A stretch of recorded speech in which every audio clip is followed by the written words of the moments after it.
Hi, anyone and everyone. This is Kim, the Humble Hermit from Come As You Are Oracle.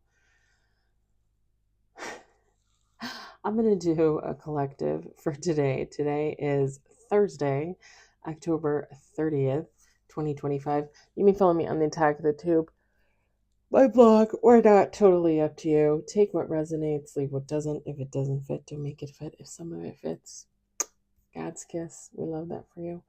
Whatever doesn't, just leave it on the table for someone else. We don't want you taking on energy that wasn't meant for you.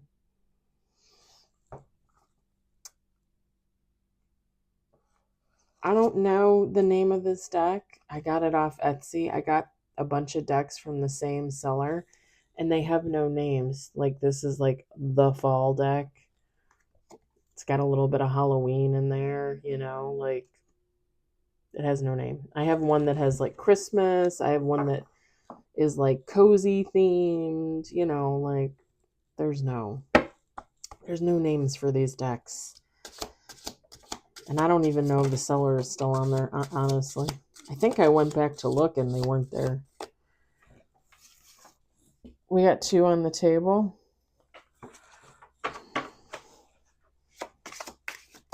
3 on the table.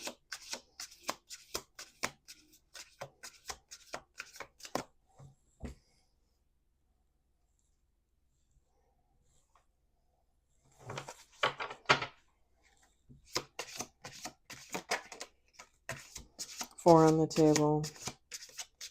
This is interesting.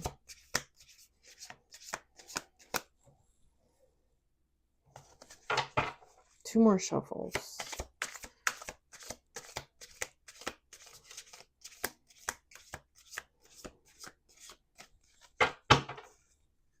Last shuffle. 5 on the table.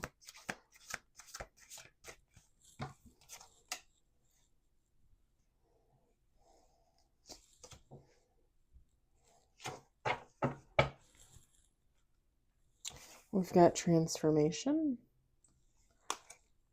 We've got consciousness. We've got purity. We've got crossroads. We've got home. And then bottom of the deck, ancestor. Feminine, masculine, take how it resonates. If this resonates for you, fabulous. I feel like this technically should resonate for everybody, because to me, this is just somebody like making a conscious decision to heal, to change in some type of way, to go take their life in a new direction. Somebody looking for transformation, somebody looking to like be a whole new person in a good way,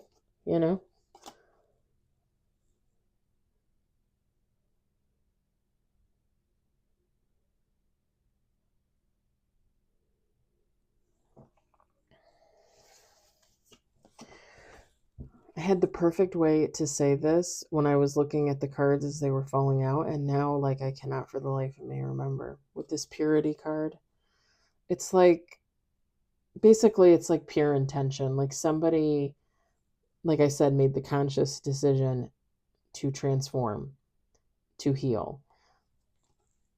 The intention is there. Like this is not like a fake out.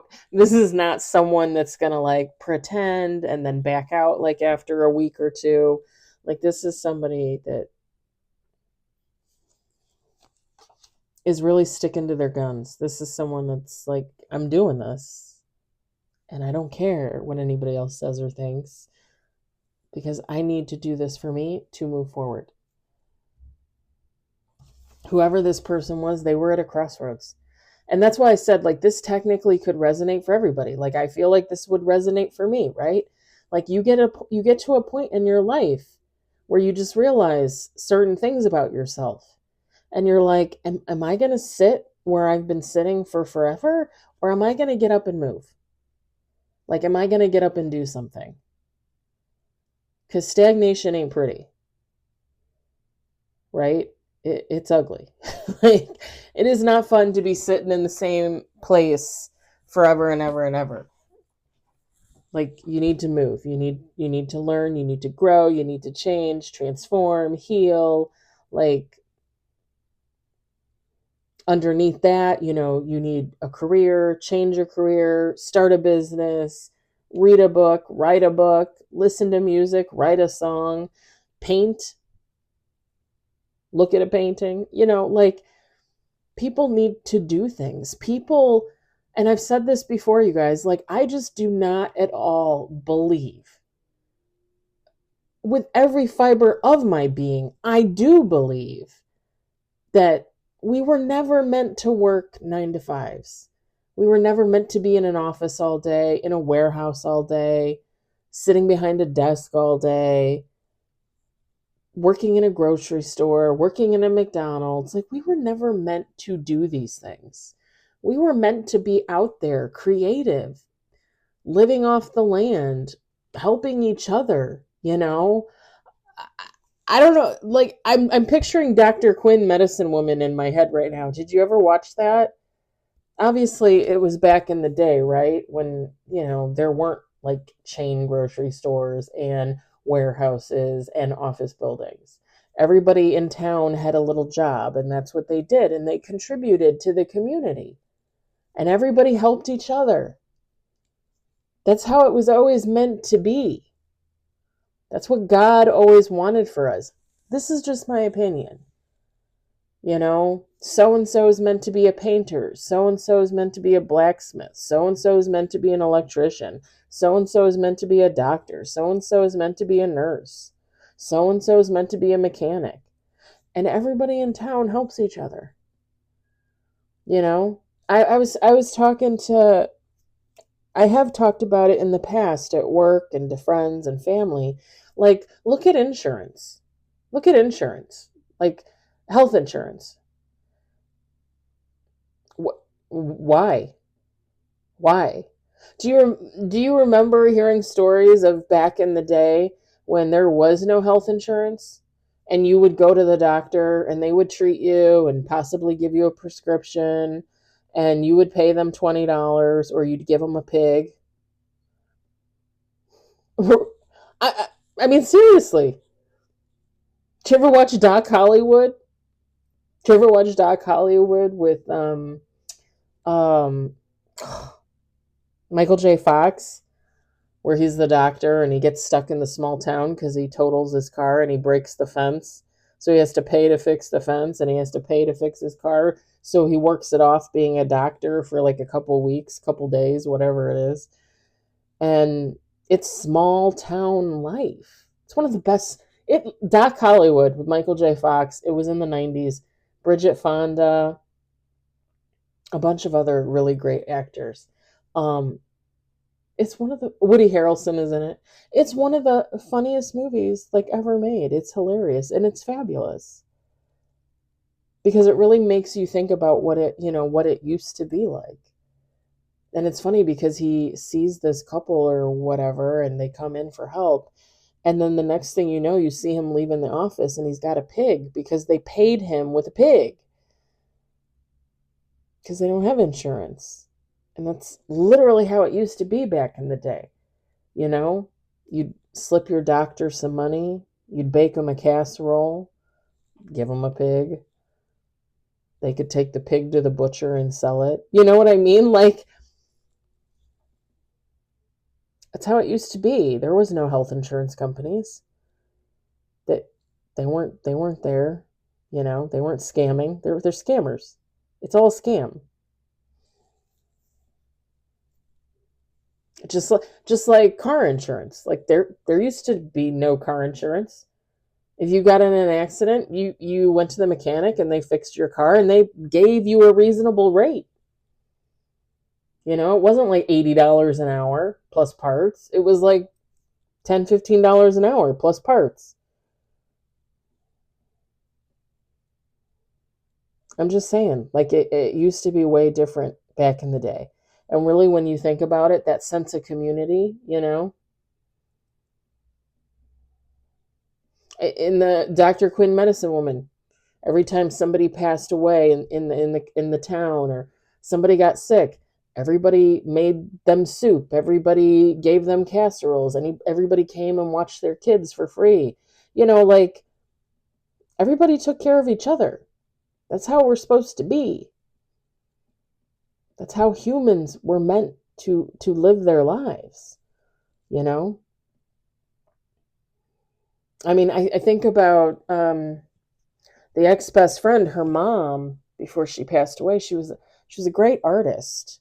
And she was a part of a church where she lived, in the town that she lived. And she used to help teach like Sunday school and stuff like that because she was a teacher's aide for her profession. And she actually was in a part of one of my brother's classes when he was a kid. Fabulous woman. And she would volunteer at the church to paint all their murals and do that kind of stuff for them, It's a sense of community, a sense of belonging, a sense of helping, giving back, A lot of people don't do that kind of stuff anymore, you know? And the thing is it's way different. It's way different, to volunteer and, give a few bucks. But if that was your actual way of life, where you have a profession and someone else has a profession and you guys trade when you need help from each other. I mean, like a barter system, right? Like that's a totally different thing. Like you literally get to look at the person you're helping just like they get to look at you. It's magnificent. That's the way it should have always been. It's just my opinion.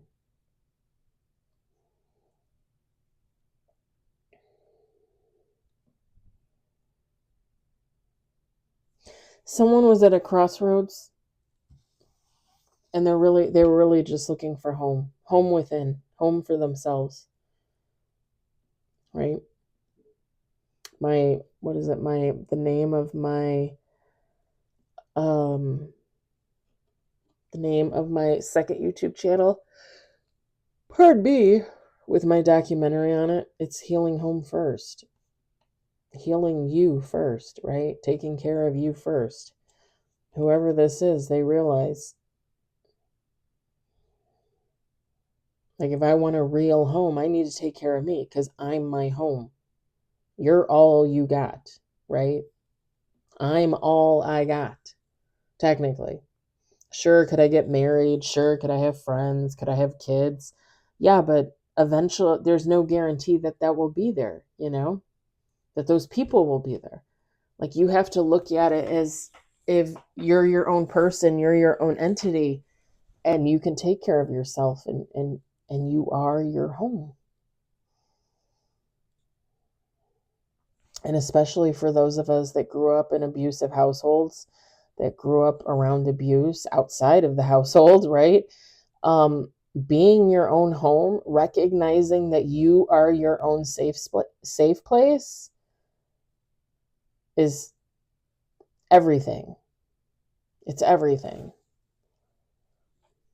Because growing up as a kid, I didn't necessarily have anybody else to rely on all the time. I didn't have the most stable environment. Am I saying that my childhood was absolutely fucking horrible? No, I'm not saying that. I'm just saying it wasn't always what it could have been. And I think a lot of us experience that. Don't even get me wrong. Like, I think a lot of us experience that in different ways, So the notion that you're your home and you take you with you everywhere you go, I mean, there's a reason why I say that. That's how it should be. It's how you should look at yourself.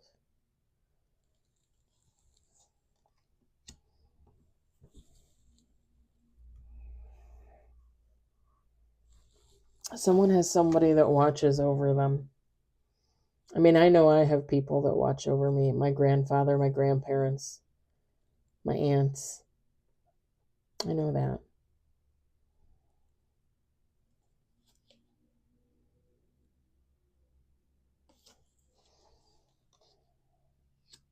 Someone actually, and I don't know, I'm getting this too.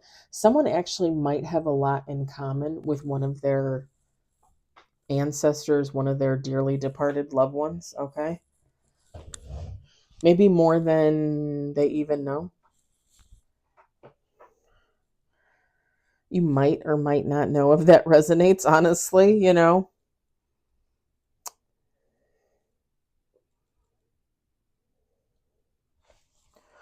Like, I feel like I have certain things in common with each of my grandparents. I have certain things in common with each one of my aunts, you know?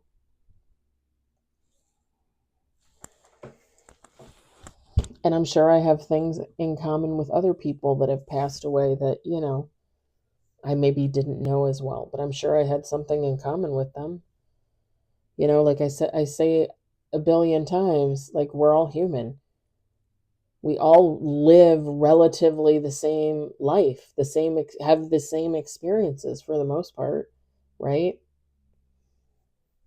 It's just the stories might vary slightly, you know?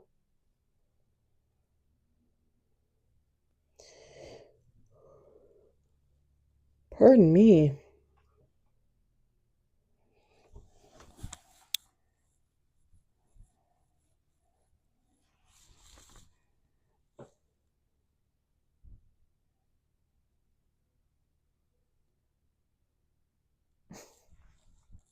Okay, I was thinking about after I do readings, I want to go to the store and get some gas and get some stuff to eat for tomorrow and Saturday. And I was thinking about either getting another like small bag of candy, Halloween candy, just in case I get trick or treaters tomorrow, even though I don't think I will. Um,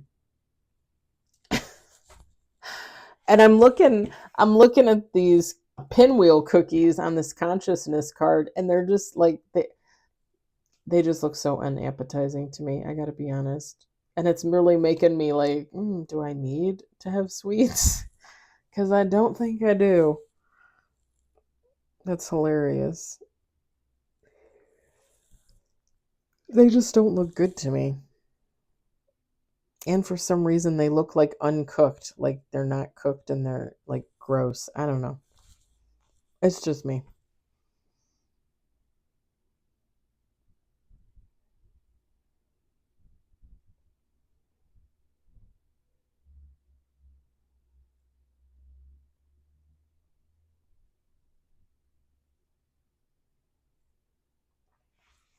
Okay, so I keep looking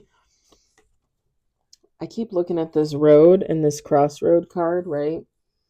And it's kind of like a dirt path, but it kind of looks like maybe it rained recently, and it looks like that, I'm being called to tell someone to keep like litter in your trunk. I probably technically should do this. And not just for this kind of thing, like for muddy roads, uh, back roads. I just felt the urge to say.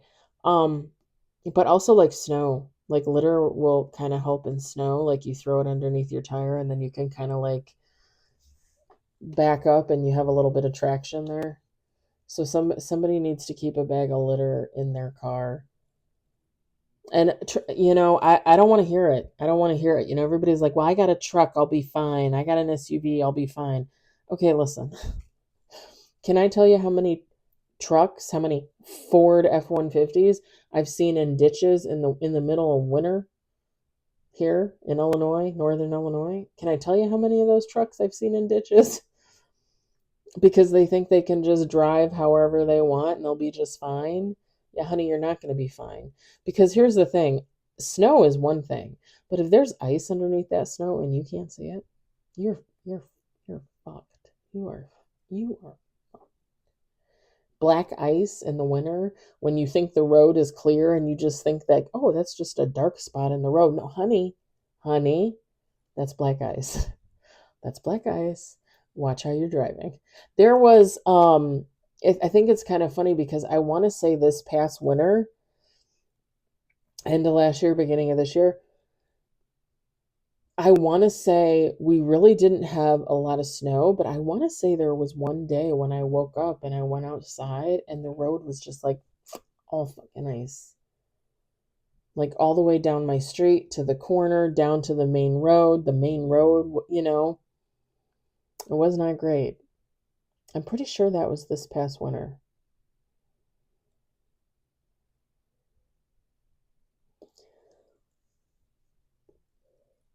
Oh, pardon me. Yeah, so maybe put some litter in the back of your car.